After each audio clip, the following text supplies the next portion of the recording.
நாம் மாத பிறப்பின் முதலாம் நாளிலே கர்த்தருடைய ஆலயத்தில் வந்து ஆண்டவரை நோக்கி மன்றாடி ஜெபித்து நம்முடைய வாழ்வை ஆசீர்வாதம் பெறுவதற்கு இந்த வழிபாட்டை நாம் ஆரம்பிக்க போகிறோம். நமது ஆரம்பம் பிதா குமாரன் பரிசுத்த ஆவியாகிய திரியேக நாமத்தில் உள்ளது. ஆமென். நாம் கண்களை மூடி ஆண்டவரை நோக்கி மன்றாடுவோம். எங்கள் மகிமை நிறைந்த பராபரனே, மகத்துவத்தில் வீற்றிருக்கிற கடவுளே, உம்முடைய மகிமையும் அன்பும் இரக்கம் கருணை எங்களுடைய வாழ்விலே நீ தந்திருக்கிறீர் சுவாமி.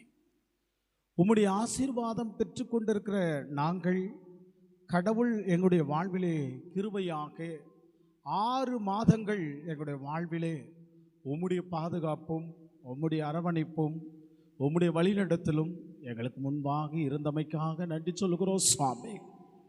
அப்படி நன்றியோடு நினைத்து இந்த 7ஆம் மாதத்திலே கடவுளே உம்முடைய பிள்ளைகளாக நாங்களும் இந்த ஜூலை மாதத்திலே 1ஆம் தேதியிலே உம்மை தொழுது கொள்வதற்கும் கடவுளிடத்தில் நன்றியோடு ஆண்டவரே எங்களுடைய வாழ்வை வழிநடத்துவதற்காக நன்றி சொல்லுகிறோம் என்கிற தருணத்தையும், இந்த மாதத்திலே ஆண்டவரே எங்களுடைய வாழ்வை நீர் உம்முடைய கரத்தினாலே வழிநடத்துவதற்கும் நாங்கள் வேண்டிக் கொள்கிறோம் சாமி. கடவுள் கிருபையாய் கொடுத்த ஆண்டவரே நாளில் நாங்கள் அடியெடுத்து வைக்கிற போது இந்த ஆசீர்வாதம் இந்த மாதம் முழுவதுமாய் எங்களை வழிநடத்தும்படியாய் நாங்கள் வேண்டுகிறோம் சுவாமி. கடவுளே, அந்த ஆசீர்வாதத்தை பெறுவதற்காக வந்திருக்கிற உம்முடைய மக்களாய் இருக்கிற நாங்களும் ஆண்டவரே இந்த நாளில் அமர்ந்து கொண்டிருக்கிறவர்களையும் இன்னும் வந்து கொண்டிருக்கிறவர்களையும் வர முடியாமல் சூழலில் இருக்கிறவர்களையும் உடைய கரத்தில் வைத்து ஜெபம் செய்கிறோம். கடவுளுடைய கருணையின் குரல், கருணையின் வழிநடத்தல் ஒவ்வொரு மீது இருக்கும்படியாய் வேண்டுகிறோம் சாமி. இந்த வழிபாட்டுக்குள்ளாக நாங்கள் பாடுகிற பாடல்களும் வாசிக்க போகிற திருமறை பகுதிகளும் ஆண்டவரே கர்த்தருடைய செய்தியும் எங்களுக்கு ஆசீர்வதித்து ஆவியானவர் கொண்டு அருள வேண்டும் என்று நாங்கள் வேண்டுகிறோம் சாமி. இந்த தொழுகை ஆண்டவரை தொடக்கம் முதல் முடிவரை உடைய தெய்வீக பிரசன்னத்தினாலே எங்களுக்கு நீர் வழிநடத்த வேண்டும் என்று இந்த ஜெபத்தை இயேசுவின் நாமத்தினாலே வேண்டிக் கொள்கிறோம் கர்த்தாவே. ஆமென். பாடல் எண் 24வது பாடலை நாம் பாடுவோம். பாடல் எண் 24, காலமே தேவனை தேடு, சிவகாருண்யர் பாதம் பணிந்து மன்றாடு என்கிற இந்த காலை வேளையிலே கர்த்தருடைய சமூகத்துக்கு முன்பாக நாம் சேர்ந்து பாடுவோம்.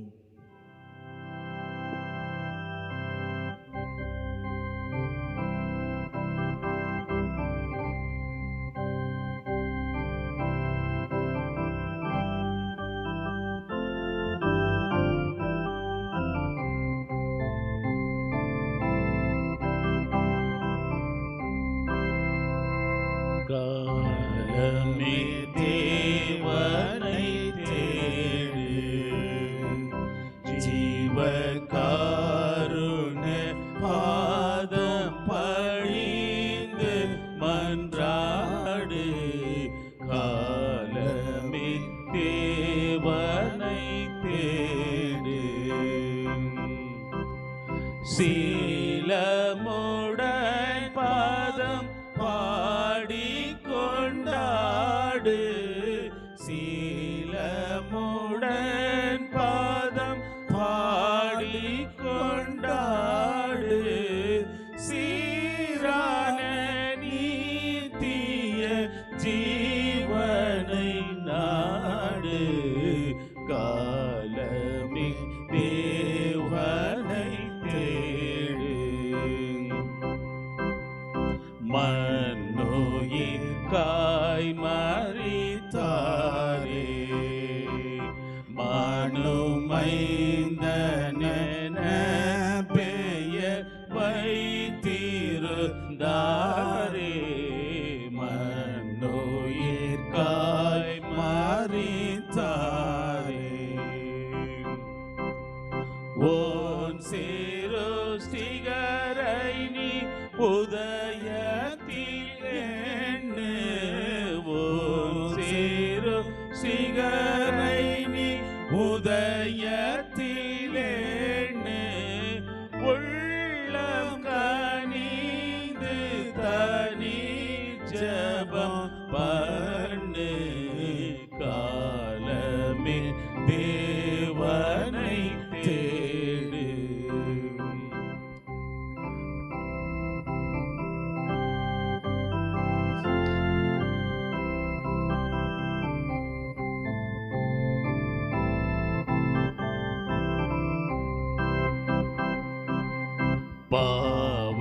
சோதனைகளை வெல்ல கேட்ட பாருடல் பேயோடன் போருக்கு நில்லு பாவ சோதனைகளை வெல்ல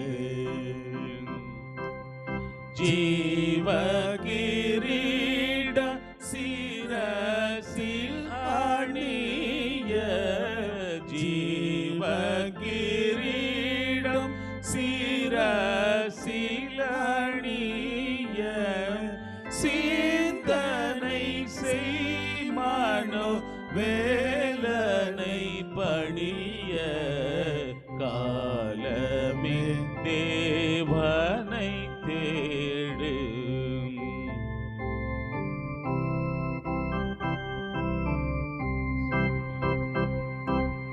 சிறுவர்கள் என்னிடம் சேர தடை செய்யாதிருங்கள் என்றாரனதார சிறுவர்கள் என்னிடம் சேர பரலோக செல்வம் அவர்க்கு பலிக்க பரலோக செல்வம் அவர்க்கு பலிக்கும் பாக்கியமெல்லாம் பரந்து ஜொலிக்கும் காலமே தேவனை தேடு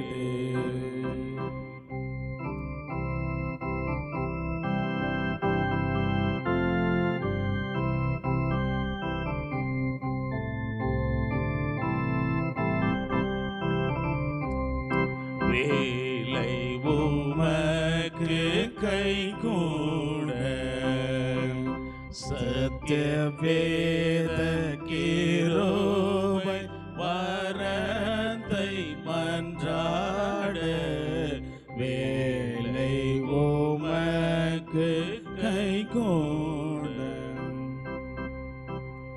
காலை தேடுவோர் என்னை கண்டடைவாரே காலை தேடுவோர் என்னை கண்டடைவாரே கண் விழித்து ஜெபம் செய்யும் என்றாரே காலமே தேவனை தேடு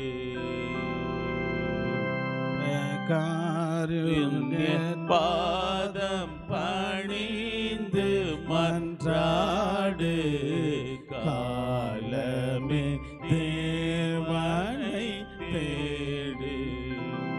முதல் பகுதியாயிருக்கிற பிரதான தேவ ஆராதன முறைமையை நாம் பாடுவோம். நமது ஆரம்பம் பிதா குமாரன் பரிசுத்தாவின் நாமத்தில் உள்ளது.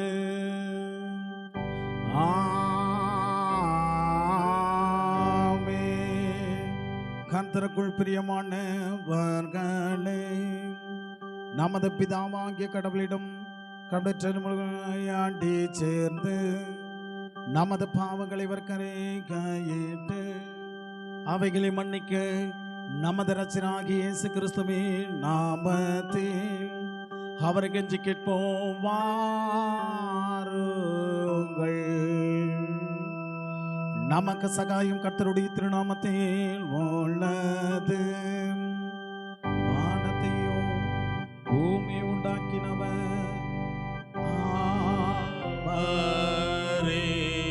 என் மீறுதல்களை கர்த்தருக்கு அறிக்கிடுவேன் என்றேன்.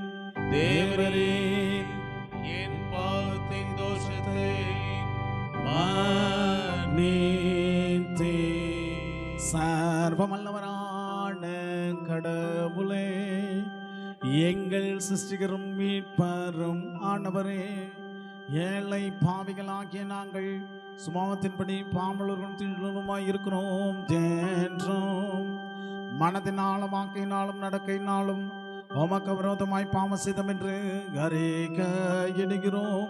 ஆதலால் எங்கள் ஆண்டவராகிய இயேசு கிறிஸ்துவே நிமித்தம் நீர் காட்டின கிருபையை தேடி உம்முடைய அளவற்றிற்கத்தில் அடைக்கலம் போக வருகிறோம். அளவில்லாதிருக்கும் உள்ள கடவுளே, எங்களை மீட்கும்படி மரணத்துக்கு ஒப்புக் கொடுத்த ஒரே பிரான குமார நிமித்தம் எங்களுக்கு இறங்கி எங்கள் பாவங்களை எல்லாம் மன்னித்தருளும். உமது கிருபையினால் நாங்கள் நித்திய ஜீவனை சுதந்திரத்துக் கொள்ளும்படி உம்மையும் உம்முடைய சத்தியத்தையும் அறியான அறிவையும் வசத்துக்கு உண்மையான கீழ்ப்படுதலும் பரிசுத்த ஆவியை கொண்டு எங்கள் எதிர்களை அதிகப்படுத்த வேண்டும் என்று எங்கள் ஆண்டவராகிய இயேசு கிறிஸ்துவின் மூலமாய் வேண்டிக் கொள்கிறோம் கர்த்தாவே. ஆமென். சர்வ வல்லவரான பரமபிதாவாகிய கடவுள் நமக்கு இறங்கினார். அவர் தமது ஒரே பேரான குமாரனை நமது பாவங்களுக்காக மரத்துக்கு பிடித்து நிமித்த பாவங்களை மன்னிக்கிறார். அவர் நாமத்திலே விசுவாசம் உள்ளவர்களுக்கும் கடவுளின் பிள்ளைகளும்படி அதிகாரம் கொடுத்து அவர்களை தமது பரிசுத்த ஆவியை தந்துள்ள வாக்குத்தத்தம் பண்ணினார். விசுவாசமுடைய நான் ஞானஸ்தானம் பெற்றவன் ரட்சிக்கப்படுவான். கர்த்தாவே, எங்கள் அனைவருக்கு கிருபை செய்திருளும்.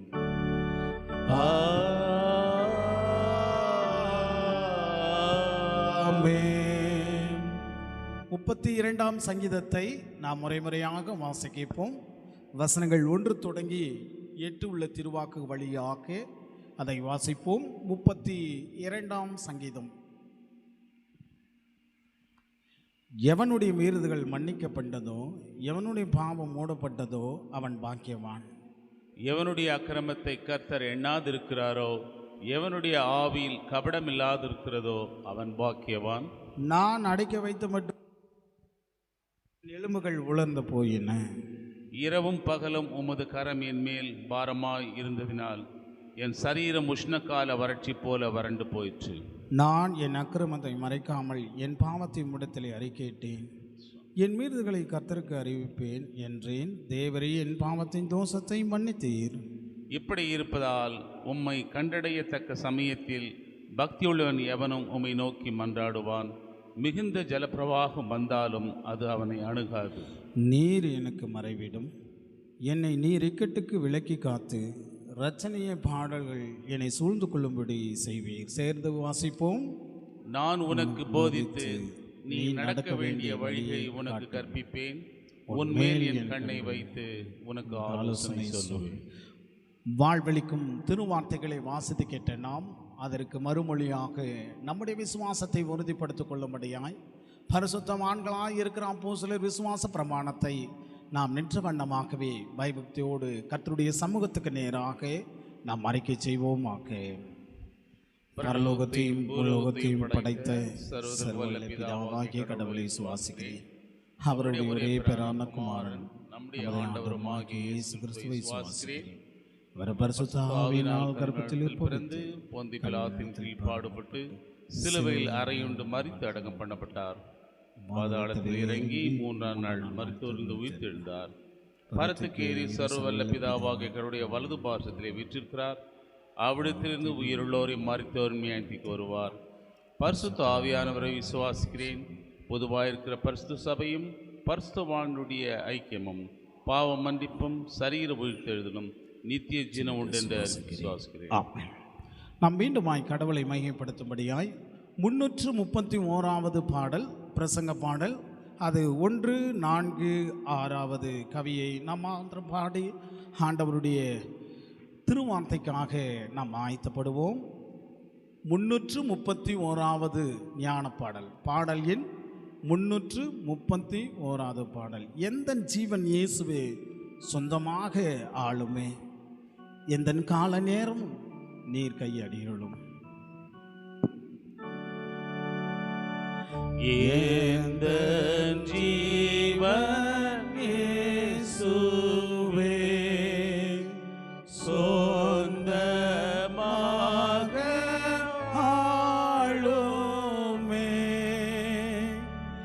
எந்த கால நேரமோ நீர் கையாடி யாரோடும்.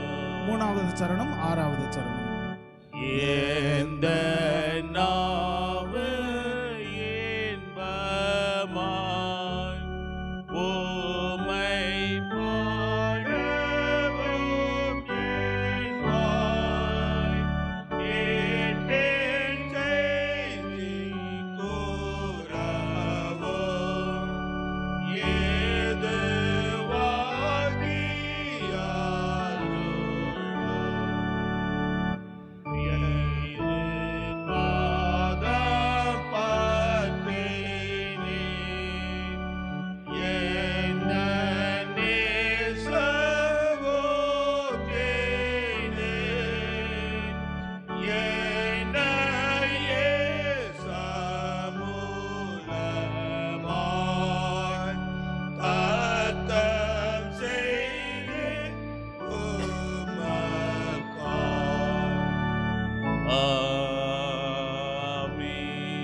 பிதாவாகிய கடவுளிடமிருந்தும் ஆண்டவராகிய இயேசு கிறிஸ்துவிடமிருந்தும் நமக்கு கிருபையும் சமாதானத்தின் தேவன் இந்த கால வேளையிலே கர்த்தருடைய சமூகத்தில் கூடியிருக்கிற உங்கள் யாவருக்கும் இறைமைந்தன் இயேசுவின் அன்பினாலே அது வழிநடத்தி உங்களை ஆசீர்வதிப்பாராக.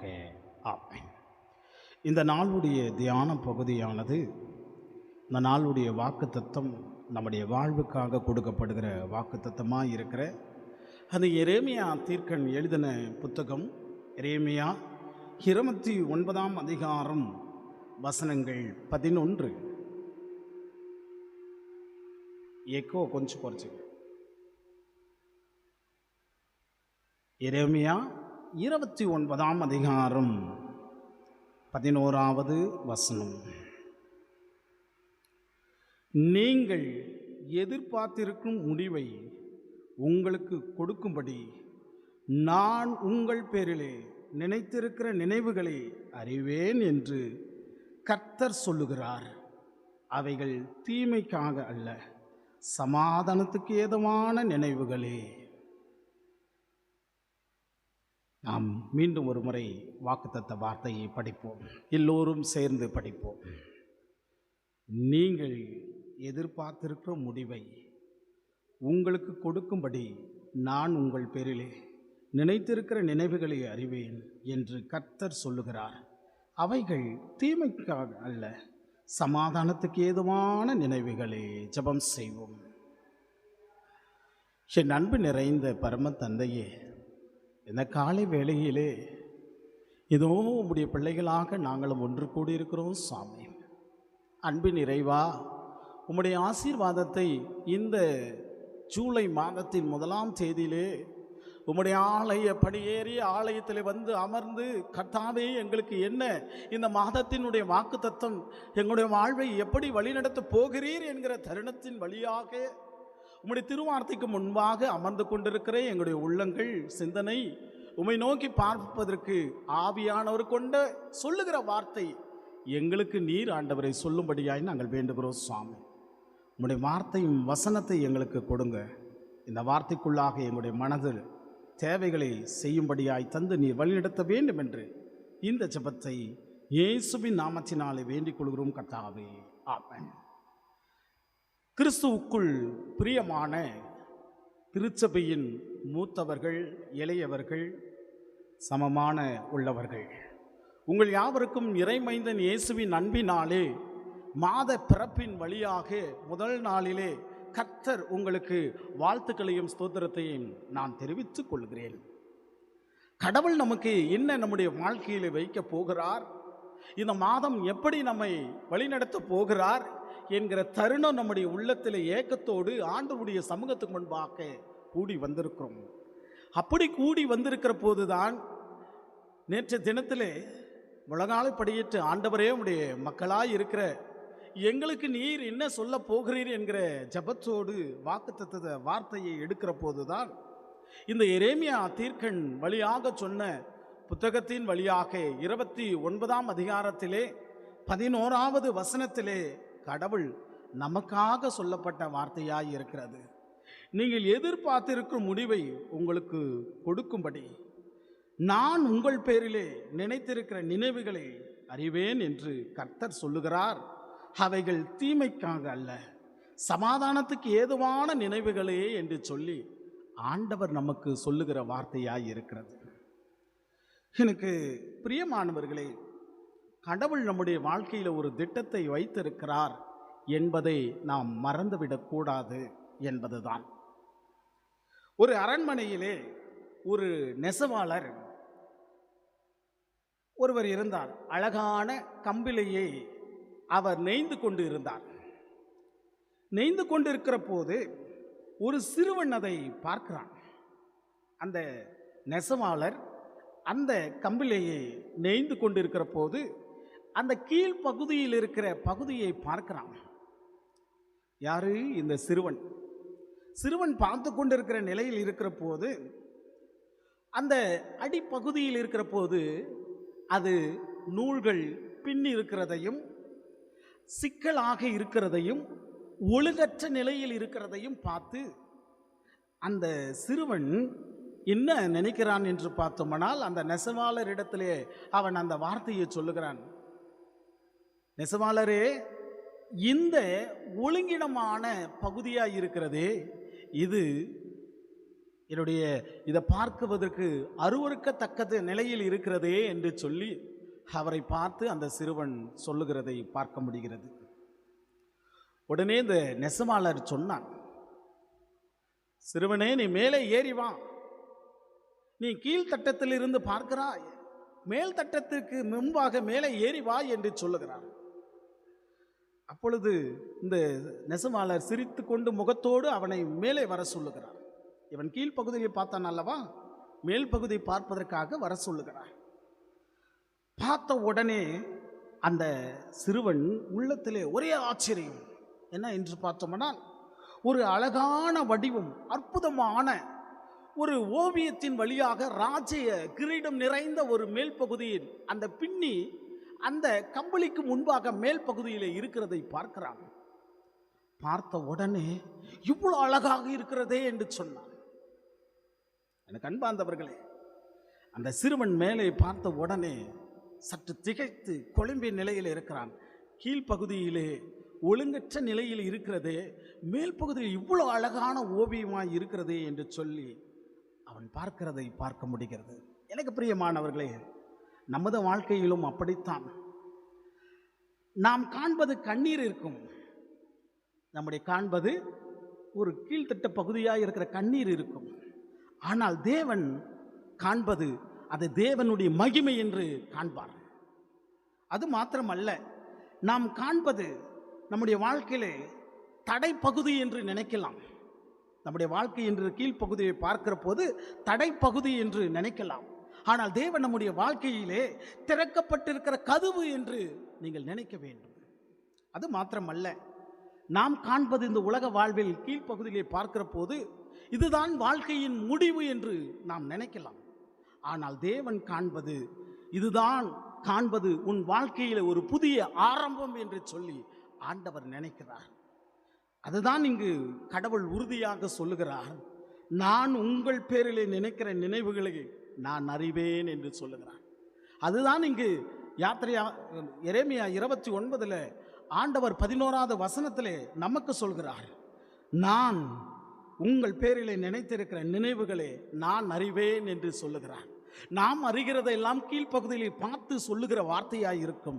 தேவன் பார்க்கிற பார்வை அது உங்கள் மேல் இருக்கிற அந்த பகுதியே, உன்மேல் இருக்கிற காரியத்தை நான் நினைக்கிறேன் என்று சொல்லுகிறார். நான் வைத்திருக்கிற கதவு நினைக்கிறேன், திறக்கப்படுகிற கதவு என்று நினைக்கிறேன். நீ காண்பது முடிவு அல்ல, உனக்காக ஆரம்பம் இருக்கிறது, மேல் பகுதியை பாரு என்று சொல்லி கடவுள் இந்த நாளிலே உங்களுக்கு முன்பாக கடவுள் அழைக்கிறார் என்று பார்க்க முடிகிறது. எனக்கு பிரியமானவர்கள், ஏன் எரேமியாவின் இந்த புஸ்தகத்திலே இந்த பகுதியில் ஏன் இதை சொல்லுகிறார் என்று பார்த்தோமானால், இந்த வசனம் நாம் பார்க்கிற போது வேதனையில் நிலையில் இருக்கிற பகுதி என்று சொல்லப்படுகிறது. வேதனையில் நிலையில் இருக்கிற பகுதி என்று சொல்லப்படுகிறது. என்ன என்று பார்த்தோமானால், யூதர்கள் பாபிலோன் சிறையிருப்புக்கு பகுதியிலே சிறைப்பிடித்து கொண்டு போகிறார்கள். கொண்டு போகிற போது அவர்கள் இருதயமாய் நினைக்கிற ஆலயம் இடிக்கப்படுகிறது. அந்த ஆலயம் முழுவதுமாய் அழிக்கப்படுகிறார்கள். அது மாத்திரமல்ல, அரசன் மாத்திரமல்ல, எல்லோரும் சிறைப்பிடித்து கொண்டு போகிறார்கள். அப்பொழுது அவருடைய இருக்கிற சிந்தனை இருளாக மாறுகிறது.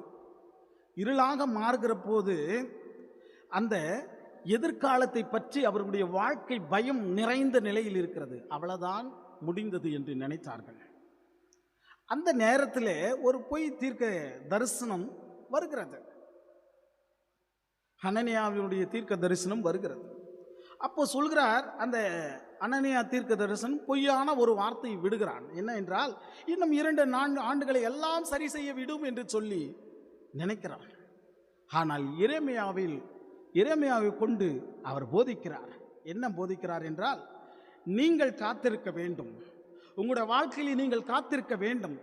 ஆனால் உங்களுடைய வாழ்க்கையின் உங்கள் கையில் இருக்கிறது.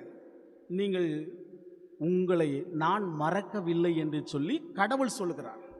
என்ன சொல்லுகிறார்? நீங்கள் காத்திருக்க வேண்டும், ஆனால் உங்களுடைய வாழ்க்கை என் கையில் இருக்கிறது. ஆண்டவர் என்ன சொல்லுறார் பாருங்க, நீங்க காத்திருங்க, உங்களுடைய வாழ்க்கை என் கையில் இருக்கிறது, நான் கையில் இருக்கிறபடியினாலே நான் உங்களை மறக்கவில்லை. அப்போ சொல்கிறார். இதிலிருந்து நாம் பார்க்கிற போது, இந்த பகுதியிலே பார்க்கிற போது, அதாவது எரேமியா 29:11 சொல்கிறது, தேவன் நம்முடைய சூழ்நிலையை வைத்து செயல்படுவதில்லை, நம்முடைய சூழ்நிலையில் உள்ளே இருக்கிற திட்டத்தை வைத்து தான் அவர் செயல்படுகிறார். நம் சூழ்நிலையை வைத்து அவர் செயல்படவில்லை, ஆனால் அந்த சூழ்நிலைக்குள்ள இருக்கிற திட்டத்தை வைத்து தான் கடவுள் என்ன பண்றார்? செயல்படுகிறார் என்று பார்க்க முடிகிறது. அதனால தான் இங்கு தேவன் நமக்கு நம்முடைய வாழ்க்கையில் ஒரு திட்டத்தை வைத்திருக்கிறார் என்று ஆண்டவர் சொல்லுகிறார். இங்கு முதல் வசனத்திலே பார்க்கிற போது ஆண்டவர் சொல்றாரு, நான் உங்கள் பேரிலே நினைத்திருக்கிற நினைவுகளை நான் அறிவேன் என்று சொல்கிறார். ஒரு திட்டம் ஆண்டவர் வைத்திருக்கிறார். ஒரு சிக்கலான பகுதிக்கு முன்பாக ஒரு திட்டத்தை வைத்திருக்கிறார். யாருக்கெல்லாம் சிக்கலான பகுதி இருக்கிறதோ அந்த சிக்கலான பகுதியிலே கடவுள் ஒரு திட்டத்தை வைத்திருப்பார். ஒருவேளை அந்த திட்டம் நமக்கு கை கூடுமா இருக்கலாம், கை கூடாமல் போயிருக்கலாம். ஒருவேளை அந்த திட்டம் வேற சேஞ்சிலே கூட வரலாம். ஆனால் அதற்குள்ள கடவுள் ஒரு திட்டத்தை வைத்திருக்கிறார். ஆண்டவர் இங்கு சொல்லுகிறார், அந்த நினைத்திருக்கிற நினைவுகள் எபிரேய பதத்தில் எப்படி சொல்லுகிறார்னா மகஷபா என்று சொல்கிறார். எபிரேய பதத்தில் மகஷபா, ஒரு திட்டம், நோக்கம், முன்கூட்டிய ஆலோசனை. அன்பார்ந்தவர்களே, அந்த திட்டம்தான் நீங்கள் உலகத்திலே தற்செயலாக கடவுள் உங்களை பிறக்க வைக்கவில்லை, உங்களையும் எங்களையும் தற்செயலாக பிறக்க வைக்கவில்லை. நம்முடைய வாழ்க்கையிலே ஒரு விபத்து போல பிறக்க வைக்கல கடவுள். ஆனால் பிறப்புக்கு முன்பாக ஒரு தேவனுடைய திட்டம் வைத்திருக்கிறார். ஒவ்வொருடைய வாழ்க்கையிலே பிறப்பதற்கு முன்பாக தேவன் ஒரு திட்டத்தை வைத்திருக்கிறார். அந்த பிறப்பின் திட்டம் தான் ஆண்டவர் சொல்லுகிறார். சங்கீதம் 139 சங்கீதம் 139:16 வசனத்திலே ஆண்டவர் சொல்றார், என் உறுப்புகள் உண்டாவதற்கு முன்னே அவைகளை நினைத்து உம்முடைய புத்தகத்தில் எழுதப்பட்டு இருக்கிறது என்று சொல்லுகிறார். அப்போ என்ன சொல்லுகிறார் என்று பார்த்தோம்னா, நம்முடைய உறுப்புகள் உண்டாவதற்கு முன்பே அவைகளை அவருடைய புத்தகத்தில் எழுதப்பட்டு இருக்கிறது என்று சொல்லுகிறார். அது மாத்திரமல்ல, ஏசாயா 46:10 சொல்லுகிறது, ஆதி முதல் முடிவை நான் அறிவிக்கிறவன் நான் தான் என்று சொல்லுகிறார். ஆதி முதல் முடிவை அறிவிக்கிறவன் நான் தான். அதனால்தான் வாழ்க்கையிலே பல நேரங்களில் நம்முடைய சூழ்நிலையிலே நாம் பார்க்கிறோம், சில வேளையிலே வேலை கிடைக்க விடவில்லையே, பிரச்சனை, குடும்பத்தில் பிரச்சனை தீர்க்க முடியவில்லையே, பிள்ளைகளில் நினைக்கிற காரியம் நிறைவேற முடியவில்லையே, கடன் சுமையாலே உடைந்து போகிறோமே, மன சுமையாலே தினந்தோறும் நாம் மங்கி போகிறோமே என்று சொல்லி அப்படிப்பட்ட நிலையிலே கடவுளை பார்த்து நாம் கூறுகிற ஒரு சூழல் இருக்கும். என்ன ஆண்டவரே, என்னுடைய வாழ்க்கையில் மாதங்கள் கழிக்கிறது, நேரங்கள் கழிக்கிறது, ஆனால் என் பிரச்சனை அப்படியே இருக்கிறது என்று சொல்லி ஒருவேளை உங்களுடைய வாழ்க்கையில பிரச்சனை குறித்து தேவனுக்கு முன்பாக நினைக்கிற காரியத்தில் இப்படி யோசித்திருந்தால் ஆண்டவர் சொல்றாரு, மகனே, உன் பிரச்சனை இருக்கிறதுனால உனக்கு நீ என்னை மறந்து விட்டுன்னு நினைக்காத, நான் உன்னை எப்பொழுதும் மறைக்கவில்லை, உனக்காக நான் இன்னும் செயல்பட்டு கொண்டிருக்கிறேன், உன் துன்பத்திலே நான் செயல்பட்டு கொண்டிருக்கிறேன், உனக்காக ஒரு திட்டத்தை நான் வைத்து கொண்டிருக்கிறேன் என்று சொல்லி ஆண்டவர் சொல்லுகிறார். எனவே முதல் திட்டத்தை வைத்திருக்கிறார். அந்த திட்டம் எப்படி நினைக்கிறார் என்றால், கடவுள் நினைப்பது சமாதானத்திற்கு ஏதுவான திட்டம் இருக்கிறது, சமாதானத்துக்கு ஏதுவான திட்டம் இருக்கிறது. அந்த எரேமியா 29:11 வசனத்திலே நாம் கடைசி பகுதியை பார்த்தோம், அவைகள் தீமைக்காக அல்ல, என்ன, தீமைக்காக அல்ல, சமாதானத்துக்கு ஏதுவான நினைவுகளே. சமாதானம் என்றால் எபிரேய பதத்திலே ஷாலோம் என்று அர்த்தம். ஷாலோம் என்பது முழுமையான வாழ்க்கை, ஆரோக்கியமானது, பாதுகாப்பானது, வல்லமை, தேவனுடைய பிரசன்னம். சில நேரங்களில் அது உள்ளத்தின் அமைதி என்று சொல்வார்கள், ஷாலோம் என்று சொன்னால். சில நேரங்களில் நாம் கேட்குறோம், சில டைம் நமக்கு உடைந்து போகிற இதயம் வருகிற போது சொல்லுகிற வார்த்தை இருக்கிறது, ஏன் இந்த கண்ணீர், ஏன் இந்த நோய், ஏன் இந்த இழப்பு, எனக்கு மட்டும் ஏன் இந்த காரியம், என் குடும்பத்தில் மட்டும் ஏன் இது நடக்கணும் என்று தேவனிடத்திலே இதெல்லாம் கேட்ட உடனே கடவுள் நமக்கு பதில் தர மாட்டார். கேட்ட உடனே பதில் தர மாட்டார்.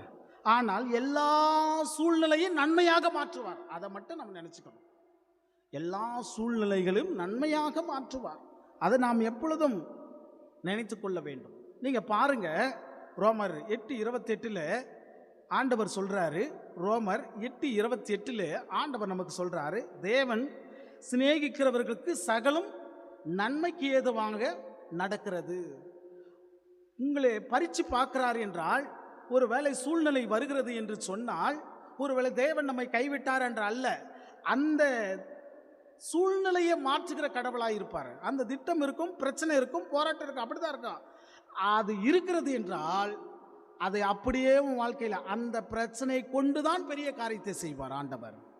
அப்போ ஆண்டவர் இங்கே பாருங்க, யோசிப்பு தன்னுடைய வாழ்க்கையில பார்க்கிற போது தன் சகோதரனாலை வெறுத்தார்கள். தன் சகோதரன் குழியிலே தள்ளினாங்க. 20 வெள்ளிக்காசுக்காக விற்ற போட்டாங்க. அது மாத்திரமல்ல, அடிமையாக அவன் எகிப்துக்கு கொண்டு போனப்பட்டார்கள். அவன் மீது பொய் குற்றம் சாட்டினார்கள், சிறையிலே வைத்தார்கள். ஆனால் தேவன் பாருங்க, ஒரு நாளும் அந்த சிறைக்கு பகுதியிலே அந்த சூழ்நிலை அவனுடைய வாழ்க்கையில் வருகிற போது கூட நம்மை அதை நினைக்கிற தன்மைதான் வந்ததை தவிர அவனை ஆபத்துக்கு கொண்டு போக முடியவில்லை. அவனை பிரச்சனையிலிருந்து அவனை அகப்பட்டு அவனுக்கு உள்ளாக நினைத்து அவனுடைய உலக காரியம் முடிவுக்கு கொண்டு வரவில்லை. கடவுள் உலக காரியங்களுக்கு கொண்டு முடிவுக்கு வரவில்லை. பாருங்க, கடவுள் அவனை என்ன பண்ணார்னா, இறுதியில் எகிப்தினுடைய பிரதமராகவே மாற்றினார். சூழ்நிலை இருந்தது, நாம் புரிஞ்சு கொள்ள வேண்டும். சூழ்நிலை இருந்தது, அவனுக்கு போராட்டம் இருந்தது. எப்போ? அந்த சூழ்நிலையின் வழியாகத்தான் கடவுள் அவனை மாற்றுகிறார் என்பது புரிந்து கொள்ள வேண்டும். எனவே தான் ஆண்டவர் பாருங்க, ஆதியாகமம் 50:20 நீங்கள் எனக்கு தீமை நினைத்தீர்கள், தேவன் அதை நன்மையாக மாற்றினார். நம்முடைய வாழ்க்கையும் இதுதான். நம்முடைய வாழ்க்கையும் இதுதான். ஒருவேளை நமக்கு தீமையான காரியம் நடக்கிறது என்றால் அதை நன்மை என்று நினைங்கள். தேவன் எனக்கு அதுக்குள்ள ஒரு காரியத்தை வைத்திருக்கிறார். ஒரு வாழ்க்கையில் உங்களுடைய பிரச்சனைகளுக்கு மத்தியில் ஒரு தீமை இருக்கிறது என்றால் அதை நன்மை என்று நினைங்கள். இன்னைக்கு நீங்கள் அழுகலாம், இன்னைக்கு நீங்கள் கவலைப்படலாம், இன்னைக்கு அந்த காரியம் உங்களுடைய வாழ்க்கையில் கை கூடாமல் இருக்கலாம், இன்றைக்கு உங்களுடைய அதை நினைத்து மனசோர்வுகளை அடைந்து கொண்டிருக்கலாம். ஆனால் அதை கொண்டு பெரிய காரியத்தை கடவுள் செய்ய போகிறார், அதை கொண்டு கடவுள் மாற்றப் போகிறார் என்பதை நாம் மறந்துவிடக்கூடாது. எனவே கடவுள் இந்த ஜூலை மாதத்திலே நமக்காக கடவுள் ஒரு திட்டத்தை வைத்திருக்கிறார். அதை நீங்கள் மறந்து போகக்கூடாது. இந்த காலை வேளையிலே கர்த்தருடைய சமூகத்துக்கு முன்பாக அவருடைய பிள்ளைகளாக வந்து நாம் நிலைத்து கொண்டிருக்கிற சமயத்திலே கடவுளுக்கு நமக்கு சொல்லுகிற வார்த்தை எப்படி என்றால், ஒரு விதை மண்ணுக்குள்ளே புதைக்கப்படுகிற போது எல்லாம் முடிந்து விட்டென்று நினைக்காதீங்க. உங்களுடைய குடும்ப காரியத்தில் பிரச்சனையை நினைத்து, போராட்டத்தை நினைக்கிற காரியத்தை இதோ மண்ணுக்குள்ளே போட்டு ஒரு விதையை மூடிட்டோம் அவ்வளோதான் என்று நினைக்காதீங்க. ஆனால் கர்த்தர் சொல்லுகிறார், அது முடிவல்ல, அது புதிய அறுவடைக்கு ஆரம்பம் என்று நினைங்க. புதிய அறுவடைக்கு ஆரம்பம் என்று சொல்லுங்கள். உங்களுடைய வாழ்க்கையில கண்ணீர் வரலாம், ஆனால் கடவுளுக்காக காத்திருங்கள். அந்த கண்ணீரை கடவுள் மாற்றுவார். பிரச்சனை இருக்கலாம், ஆனால் தேவன் இன்னும் உங்களுடைய வாழ்க்கையிலே எழுதி கொண்டிருக்கிறார் என்று நினைங்கள். பிரச்சனை இருக்கலாம், ஒவ்வொரு நாளில் ஒரு டைரி போட்டு எழுதுற பாரு, அது மாதிரி எழுதி நிற்கிறார் சாமி. என் பிள்ளை எந்தெந்த சமயத்தில் விழுந்திருக்கிறான், எந்தெந்த சமயத்தில் பிரச்சனையை சந்தித்திருக்கிறான் என்பதையே கடவுள் எழுதி கொண்டிருக்கிறார். ரைட்டிங், கடவுள் ரைட் பண்ணிட்டு இருக்கிறார், டைரியில் வச்சு எழுதியிருக்கிறார். அதனால்தான் விசுவாசத்தோடு, நம்பிக்கையோடு, ஜபத்தோடு நம்முடைய வாழ்க்கை ஆண்டவர் சமூகத்துக்கு முன்பாக இருப்போம். அதனால்தான் சொல்லுகிறார் 29வது வசனத்தில், எரேமியா 29:11, இப்பொழுது மறுபடியும் அந்த வாக்குத்தத்தம் உங்களுக்கு மத்தியில் வருகிறது. நான் உங்கள் பேரிலே நினைத்திருக்கிற நினைவுகளை அறிவேன் என்று கர்த்தர் சொல்லுகிறார். அவைகள் தீமைக்காக அல்ல, சமாதானத்துக்கு ஏதுவான நினைவுகள், நீங்கள் எதிர்பார்த்திருக்கிற முடிவை உங்களுக்கு கொடுக்கும்படிக்கு. நீங்கள் எதிர்பார்த்திருக்கிற முடிவை உங்களுக்கு கொடுக்கும்படி என்று கடவுள் சொல்கிறார். இந்த ஆசீர்வாதம் உங்களுடைய வாழ்வில் இருக்க வேண்டும். இந்த ஆசீர்வாதம் தான் சிலுவையிலே நமக்காக பாவ மன்னிப்பு மூலமாய் எதிர்பார்த்த அன்பை கொடுத்த கடவுளுக்கு நாம் நன்றியோடு இருப்போம். கடவுள் நம்முடைய வாழ்க்கை ஆசீர்வதிப்பாராக. ஆமென். எல்லாம் புத்திக்கு மேலான தெய்வீக சமாதானம் நம்முடைய இருதயங்களும் சிந்தனைகளும் கிறிஸ்து இயேசுக்குள் வைத்து பாதுகாத்துக் கொள்வாராக. ஆமென். நாம் எழுந்து நின்று ஸ்தோத்திர கீதத்தை பாடுவோம். கடவுளே சுத்த இருதயத்தை என்னிலே சீருஷ்டியும் நிலைவரமான ஆவியை என் உள்ளத்திலே புதுப்பியும். சமூகத்தினின்று என்னை தள்ளி விடாதிரும். உமது பரிசுத்த ஆவியை என்னிடத்தில் இருந்து எடுத்துக்கொள்ளாதீரும். உமது இரட்சணிய சந்தோஷத்தை திரும்பவும் எனக்கு தாரும். உற்சாகமான ஆவியை தாங்கும்படி செய்யும். ஜெபம் செய்வோம். எங்கள் அன்பு நிறைந்த பரம தந்தையே, ஆசீர்வாதத்தினாலே இந்த நாளில் பெற்றுக்கொண்ட வாக்கு தத்துவத்துக்காக நாங்கள் நன்றியோடு ஏறெடுக்கிறோம். எங்களுடைய வாழ்வும் எங்கள் குடும்பங்களும் உம்முடைய கரத்திலே ஆசீர்வாதமாக நிலைத்திருக்கும்படியாய் சூழ்நிலைகள் சூழ்ந்து கொள்ளுகிற போது கடவுள் எங்களை கைவிட்டார் என்கிற எண்ணங்களுக்கு மத்தியிலே அந்த சூழ்நிலையில் ஒரு திட்டம் வைத்திருக்கிறார் என்பதுதான் எரேமியாவின் வழியாக கடவுள் நமக்கு சொல்லுகிற வார்த்தையாய் இருக்கிறது. கடவுளே, நாங்கள் சோர்ந்து போகாதபடி உம்முடைய வார்த்தையில் விசுவாசம் வைத்து எங்களுடைய வாழ்க்கை வாழ்வதற்கு உம்முடைய அன்பு இரக்கத்தை தந்து எங்களுக்கு வழிநடத்தும்படியாய் வேண்டுகிறோம் சாமி. இந்த காலை வேளையிலே கர்த்தாவே, உம்முடைய ஆசீர்வாதத்தோடு உம்முடைய பிள்ளைகளாக நாங்களும் இந்த மாதத்தின் முதலாம் நாளிலே தொடங்குவது, இந்த ஆசீர்வாதத்தினுடைய நன்மைகளை நாங்கள் எண்ணி பார்க்கிறோம் சாமி. ஒருவேளை சூழ்நிலைகள் வரலாம், பல சூழல்கள் எங்களை சூழ்ந்து கொள்ளலாம், மனசோர்வுகள் வரலாம், போராட்டங்கள் வரலாம். கடவுளே என்று சொல்லி எங்களை ஆண்டவரே விசுவாசத்தின் வழியாக தள்ளப்படுகிற ஒரு சூழல் எங்களுடைய வாழ்க்கையில் ஏற்படலாம். ஆனால் இதுக்குள்ள ஒரு திட்டத்தை கடவுள் எனக்கு வைத்திருக்கிறார் என்பதை நாங்கள் மறவாமல் இந்த மாதத்திலே எங்களுடைய வாழ்க்கையை தொடர்வதற்கு உடைய ஒத்தாசை அருளும்படியாய் வேண்டுகிறோம் சாமி. வந்திருக்கிறவர்களும் ஆண்டவரே இந்த காணொளி வழியாய் பார்த்து கொண்டிருக்கிறவர்களையும் உடைய கரத்தில் ஒப்புவிக்கிறோம் சாமி. உடைய நிறைவான வழிநடத்தல் இருக்கும்படியாய் வேண்டுகிறோம் சுவாமி. இந்த நாளிலே ஆண்டவரே, எங்களுடைய திருச்சபையின் குடும்பங்கள் ஒவ்வொருத்தரையும் பேர்பராய் தொட்டு ஆசீர்வதிங்க. உம்முடைய ஆசீர்வாதம் நிறைவாய் வழிநடத்தும் சுவாமி. இந்த நாளிலே அப்படிப்பட்ட ஆசீர்வாதத்தை பெரியவர்கள் முதல் சிறியவர்கள் வரையும் ஆண்டவரே, இந்த நாளிலே வேலைக்காக பயணப்படுகிறவர்கள் வரையும், அதே போல் ஆண்டவரே பாதுகாப்பினுடைய வழிநடத்தலும் ஆண்டவரை திட்டமிடுகிற காரியம் இந்த மாதத்தில் எல்லாவற்றுமாய் நீர் வழிநடத்தும்படியாய் வேண்டுகிறோம் சுவாமி. ஆண்டவரே, திருச்சபை மக்கள் ஒவ்வொருத்தரையும் பேர்பராய் தொட்டு ஆசீர்வதிங்க. எல்லாவற்றுக்கும் மேலாக சபையினுடைய பொறுப்பாளர்களும் அனைத்து ஆண்டவரை கமிட்டி உறுப்பினர்களையும் உடைய கரத்தில் ஒப்புவிக்கிறோம். உம்முடைய ஆண்டவரை உம்முடைய நிலையான ஆசீர்வாதத்தை அருளும்படியாய் வேண்டுகிறோம்.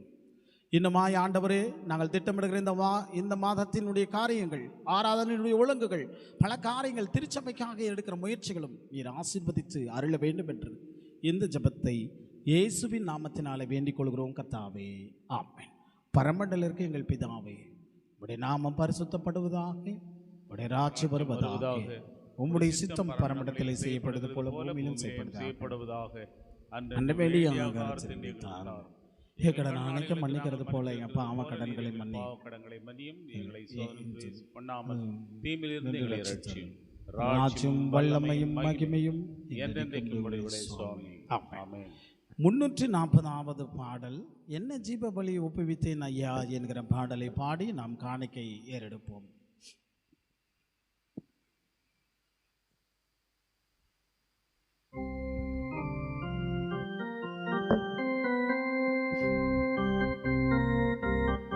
முன்னூற்று 40வது பாடல்.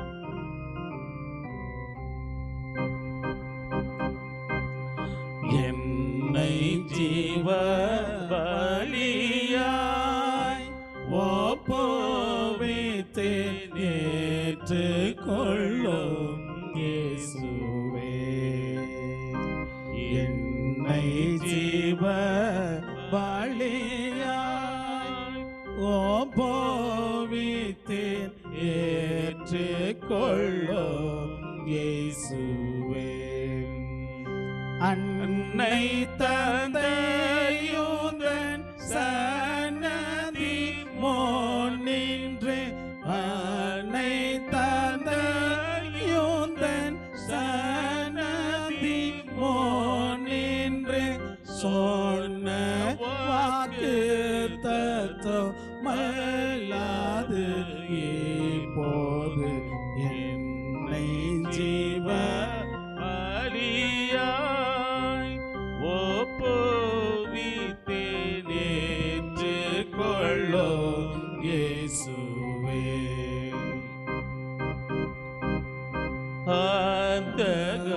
அந்தகாரத்தில் நின்றோம் பாவப்பேய்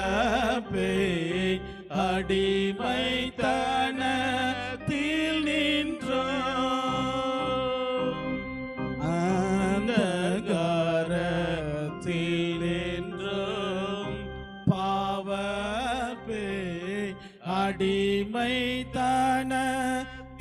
நின்றோம், சொந்தரத்தாங்கிறையாத்தால் என்னை மீட்க, சொந்தரத்தாங்கிறையாத்தால் என்னை மீட்க, எந்த ஏவுந்தனு கீதோ படைக்கீரே, என்னை ஜீவ பலியாய் ஒப்புவித்து ஏற்றுக்கொள்ளும்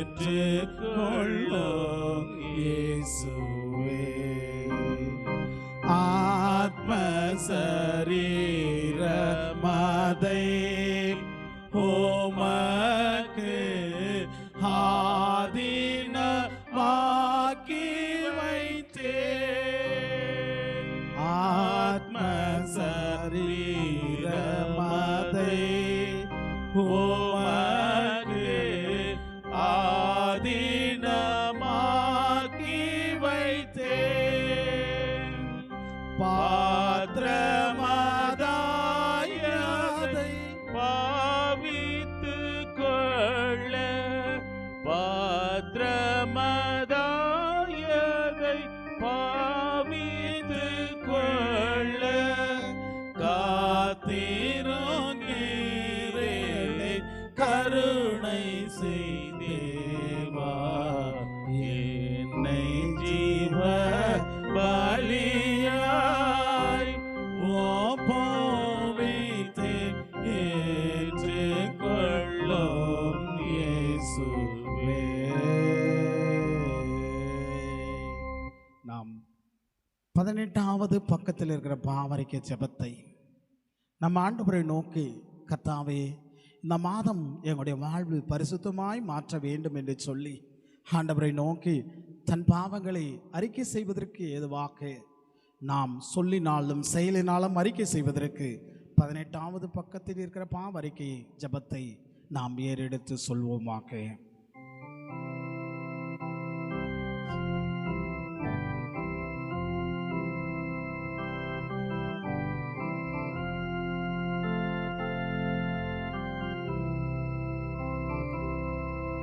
இரக்கமுள்ள கடவுளே, ஏழை பாவையாகிய நான் உமக்கு முன்பாக விழுந்து உம்முடைய கிருபையும் பொறுமையும் தேட வருகிறேன். நான் மனதினாலும் வாக்கினாலும் நடக்கையினாலும் வெகுவிதமான பாவ குற்றங்களை பண்ணினேன் என்று மனஸ்தாபப்பட்டு அறிக்கையிடுகிறேன்.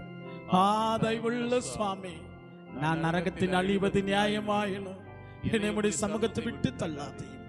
தேவராஜராகிய இயேசு கிறிஸ்துவின் பாடுகளையும் மரணத்தையும் பார்த்து நான் செய்த பாவங்களை எல்லாம் மன்னித்து நிரட்சியும்.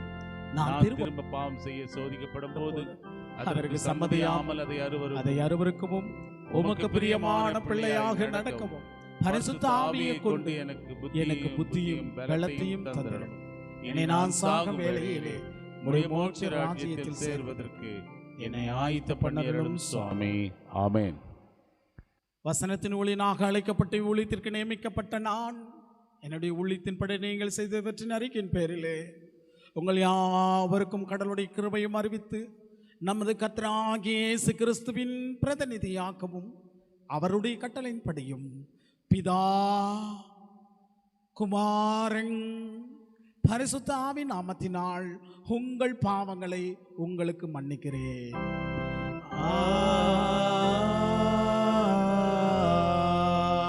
ஆமென். 34வது பக்கத்தில் இருக்கிற சுருக்கமாய் இருக்கிற திருவிருந்த ஆராதனை முறைமையை நாம் பாடுவோம். பக்கம் 34. நம்முடைய ஆண்டவராகிய இயேசு கிறிஸ்து தாம் காட்டி கொடுக்கப்பட்ட அந்த ராத்திரியிலே அப்பத்தை எடுத்து நன்றி செலுத்தி அதை பிட்டு தம்முடைய சீடர் கொடுத்து சொன்னதாவது, நீங்கள் இதை வாங்கி புசியுங்கள், இது உங்களுக்காக கொடுக்கப்படுகிற என்னுடைய சரீரமா ஏறுகிறது, என்னை நினைவு கூறும்படி இதை செய்யுங்கள். அப்படியே போஜனம் பண்ண பின்பு அவர் பாத்திரத்தையும் எடுத்து நன்றி செலுத்தி அவர்கள் கொடுத்து சொன்னதாவது, எல்லாரும் இதிலே பானம் பண்ணுங்கள், இந்த பாத்திரம் பாவ மன்னிப்புக்கென்று உங்களுக்காக சிந்தப்படுகிற என்னுடைய இரத்தத்தினாலே புதிய உடன்படிக்கையா ஏறுகிறது, இதை நீங்கள் பானம் பண்ணும் போதெல்லாம் என்னை நினைவு கூறும்படி இதை செய்யுங்கள். கர்த்தாவின் சமாதானம் உங்களோடு இருப்பதாக.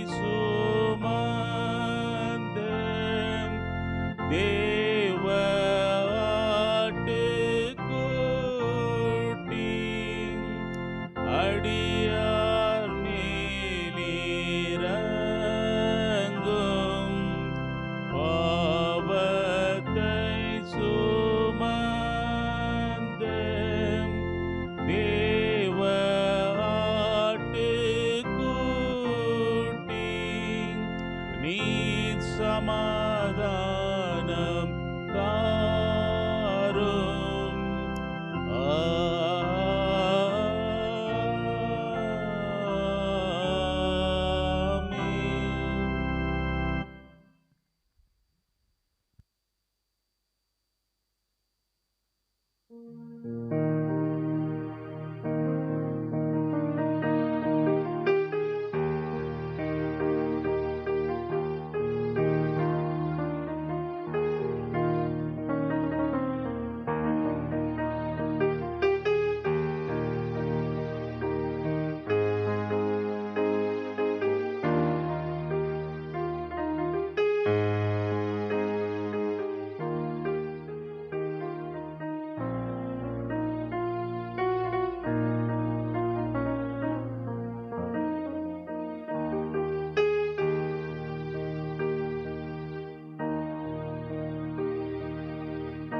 ஆண்டவரே, இப்போது உமது வார்த்தையின்படி உமது அடியேனை சமாதானமாய் போக விடுகிறேன். பூர ஜாதிகளுக்கு பிரகாசிக்கிற வழியாகவும் உமது ஜனமாகிய இஸ்ரவேலுக்கு மகிமையாகவும்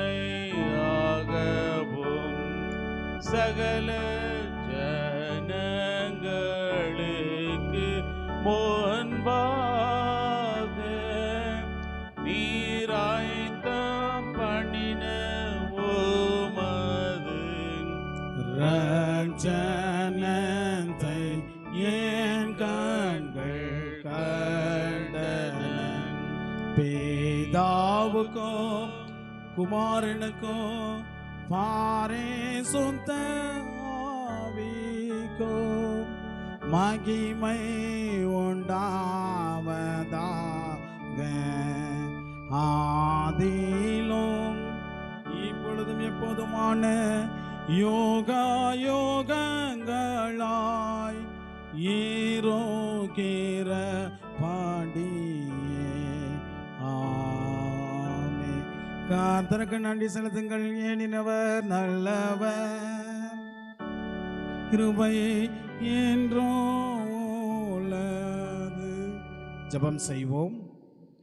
சர்வத்திற்கு வல்ல கடவுளே, நாங்கள் உறுதியான விசுவாசத்திலும் ஊழியம் செய்யவும், உம்முடைய நாமத்தை அறிக்கை விடுதல் முடிபெரித்தும் நிலைத்திருக்கவும், உமது வார்த்தை கட்டப்பெறாமல் தன்மைக்கேற்றபடி தாராளமாய் கிறிஸ்துடைய பரிசுத்த ஜனத்தின் சந்தோஷத்திற்கும் வளர்ச்சிக்கும் பிரசங்கிக்கப்படியும், மத பரிசுத்த ஆவியானவரை பரந்தவர்களின் ஞானத்தையும் உம்முடைய திருச்சபைக்கு தந்தருளும்படியாய் நாங்கள் வேண்டிக் கொள்கிறோம். சாமி, இந்த நாள் ஆண்டவரே உடைய வாழ்க்கையிலே நம்பிக்கை கொடுத்திருக்கிறேன், திட்டத்தை கொடுத்திருக்கிறேன், சமாதானத்தை உனக்காக வைத்திருக்கிறேன் என்கிற வார்த்தையும் ஆண்டவரே வாக்குத்தத்தத்தோடு நாங்கள் பெற்றுக்கொண்டு எங்களுடைய இல்லங்களுக்கு கடந்து போகிறோம். சாமி, ஆண்டவரே இந்த நாளிலே கூட ஆண்டவரே நன்றி படையிலாக படைத்த காணிக்கையும் ஆண்டவரே இந்த நாளில் கலந்து கொண்டிருக்கிற அத்தனை பேர்களும் உம்முடைய கரத்தினாலே நீர் ஆசீர்வதிக்கும்படியாக நாங்கள் வேண்டுகிறோம். சாமி, இந்த மாதம் எங்களுடைய திட்டங்கள், எங்களுடைய நினைவுகள் உம்முடைய பொறுப்பாதத்திலும் ஒப்புவித்துட்டு நாங்கள் ஆண்டவரை திரும்பிச் செல்கிறோம். எங்களுடைய இல்லங்களில் போகிற போது உம்முடைய பாதுகாப்பை தந்து அரவணைத்து ஆண்டவரை எங்களுக்கு ஆசீர்வதித்து அருள வேண்டும் என்று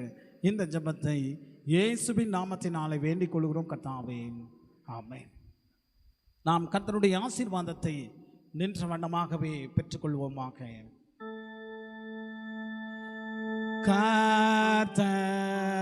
கர்த்தரானவர் உன்னை ஆசீர்வதித்து உன்னை காப்பாராக. கர்த்தரானவர் தமது திருமுகத்தை உன்மேல் பிரகாசிக்க பண்ணி உன்மேல் கிருபையாயிருப்பாராக. கர்த்தரானவர் தமது திருமுகத்தை உன்மேல் பிரசன்னமாக செய்து உனக்கு சமாதானம் கட்டளையிடுவாராக.